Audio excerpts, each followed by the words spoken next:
My check, 1, 2. See, our leaders become misleaders, and see, our mentors become tormentors. Freedom fighters became dictators. They're killing our people in Karamoja. We are fighting for freedom. Thank you. Thank you.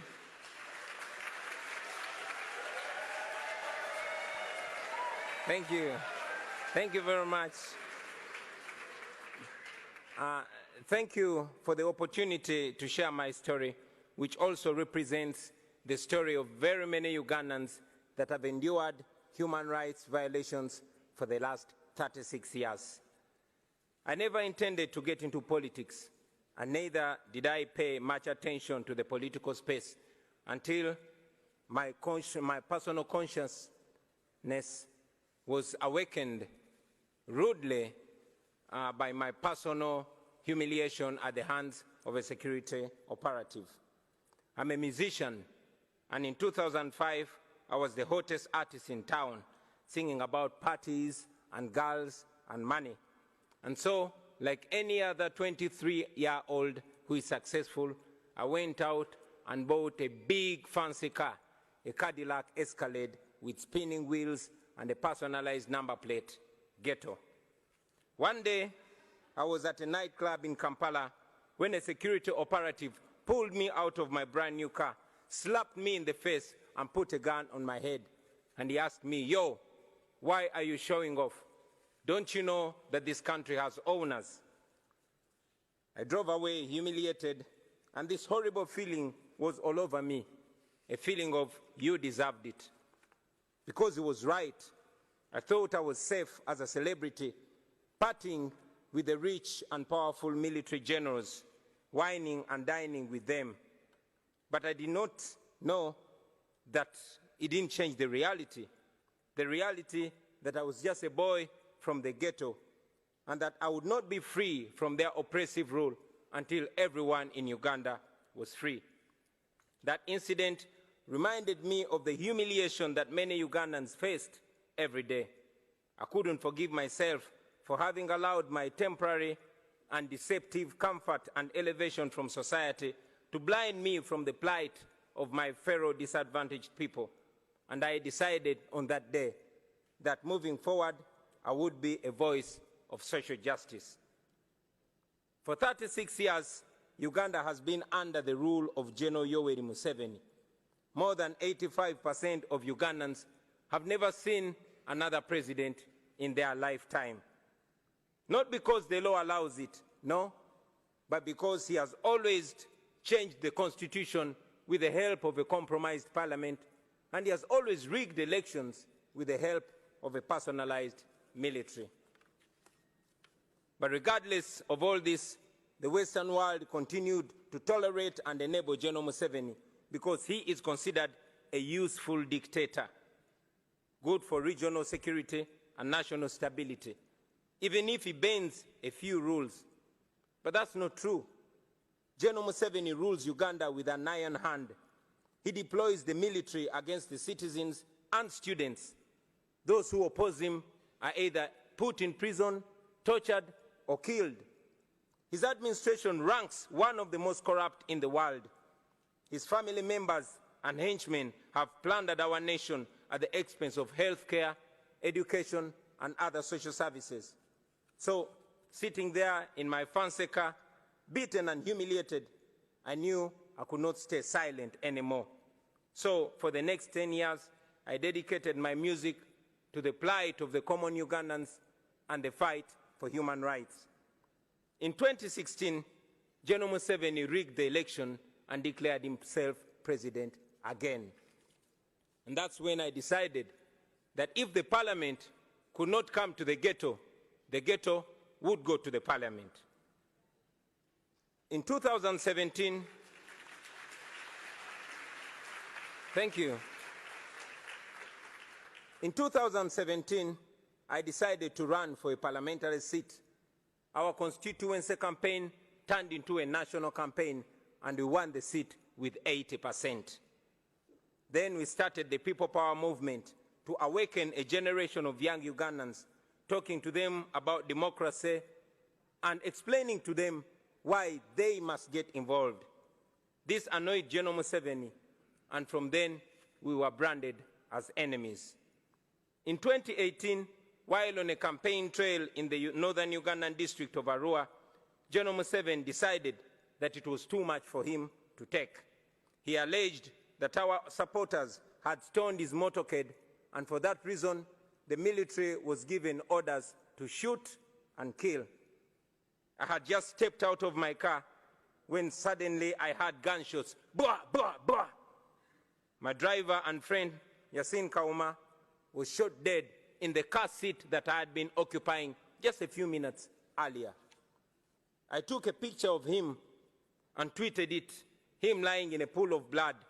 I tweeted it with the caption, "Police has shot my driver dead, thinking they've shot at me." And then the Special Forces Command, a section of the military that is led by General Museveni's son, Muhoozi Kainerugaba, started hunting for me. For the next 8 hours, I hid in a random hotel room as they broke down every single door looking for me. Meanwhile, my tweet went viral, and suddenly the entire world was watching Museveni. So when they finally found me, they did not kill me, but they tortured me to near death. I was detained in a military base for several days. Not even my family knew where I was.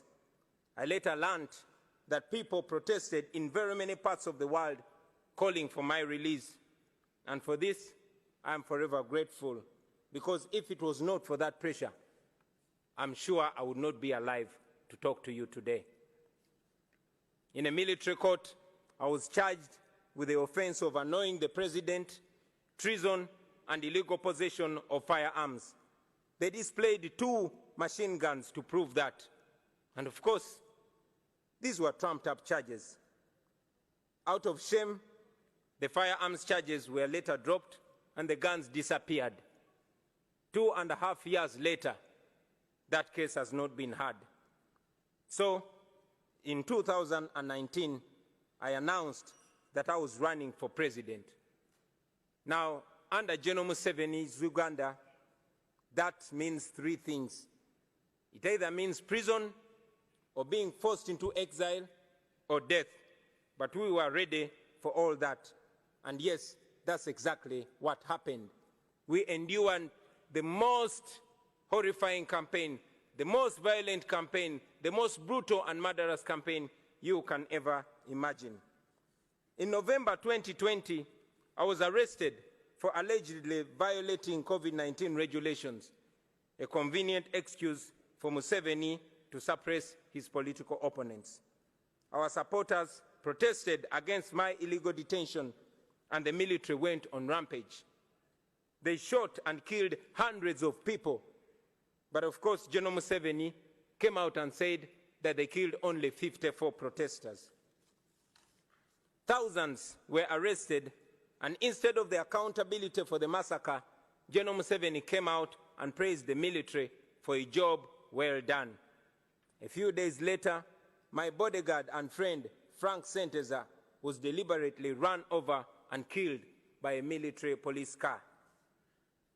Thousands of our supporters were then abducted by security operatives in unmarked vehicles called drones in Uganda. And as I speak to you right now, many are still missing, while others are still in illegal detention, simply for supporting me and our party. Those who were lucky to return, they came back with severe torture marks and horrifying stories. Stories of eyes and fingernails plucked out, stories of men being castrated and women being raped in detention. But we never gave up, and we will never give up. It wasn't me challenging General Museveni. No, it was an entire generation. And for the first time, there were no tribal lines, there were no religious lines, there were no class lines. The entire population was speaking with one big voice. All our people were saying, people power is our power. It was the biggest public phenomenon that I had ever seen. Now, I had been a celebrity, I had done hit songs, I knew what it meant to be famous and having people chant your name wherever you go. But this was different. On election day, after casting my ballot, I went home only to find my house surrounded with hundreds of soldiers, and later I learned that the same was happening to all our party offices across the country. The internet was switched off. Mainstream media was placed under strict censorship. Any radio station that dared to report on the election was immediately shut down. Radio presenters and journalists were arrested. And so in this complete blackout, General Museveni declared himself winner of the election again. International authorities challenged the results as fraudulent, not free, and not fair. But I remained under house arrest for the next 11 days. Ladies and gentlemen, it is not an exaggeration to say that my life is in danger because I live in Uganda, and after here, I am going back to Uganda. I have lost friends and colleagues at the hands of security forces. I have been arrested and charged very, very many times, and my only crime has been challenging General Museveni's dictatorship. I am therefore here to tell the world with clarity that General Museveni is not the leader you think he is. He is a threat to the people of Uganda, and yes, he's a threat to the entire region.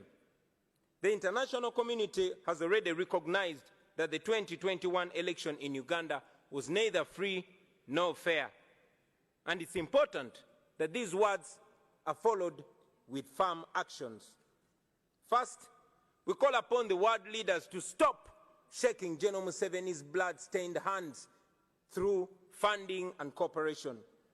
Secondly, we call upon the governments and organizations all over the world to impose sanctions on him and the people that he uses to torture and kill innocent citizens.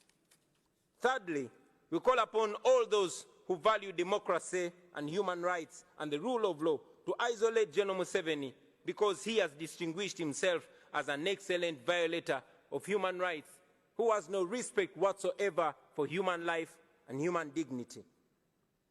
And fourth, we ask you to support our demands for accountability for the crimes against humanity that he has committed and continues to commit against the people of Uganda.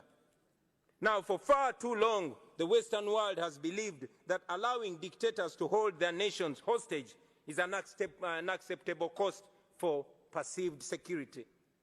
Leaders who tolerate dictators and treat them as legitimate partners are complicit in their crimes.